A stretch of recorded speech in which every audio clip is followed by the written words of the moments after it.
Come on,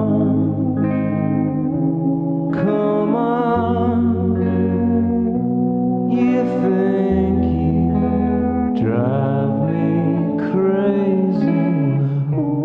Come on, come on. You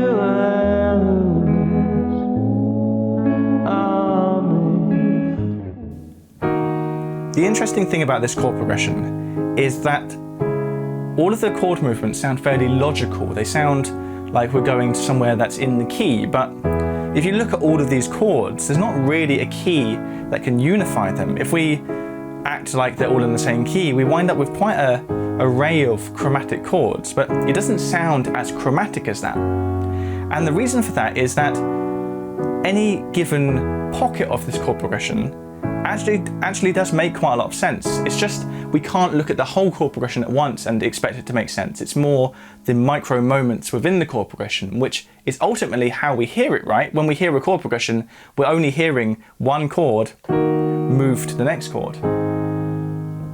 So all that needs to be happening is a logical relationship between those two chords, and the rest can kind of take care of itself. And the relationship we're getting consistently throughout this chord progression is what's called a 2-5-1 chord progression. A 2-5-1 is a really common thing in jazz music. I made a whole video about it, and here Radiohead are using it in a very similar way to, for example, Giant Steps by John Coltrane, where they're using a series of 2-5-1s to navigate very quickly through different keys. So this chord progression is effectively changing key almost every 2 bars. If we look at it this way, then what we're getting effectively is a 2-5-1 in C# minor.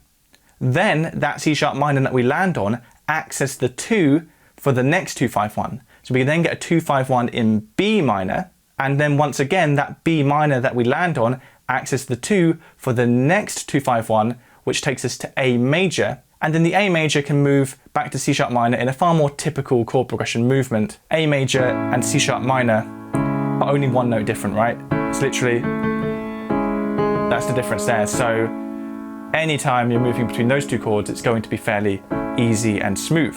But what that means is we wind up back at C# minor, which means we're effectively in the key now, or at least on the chord of the first 2-5-1 in the chord progression. So that loops us back round to continue the chord progression.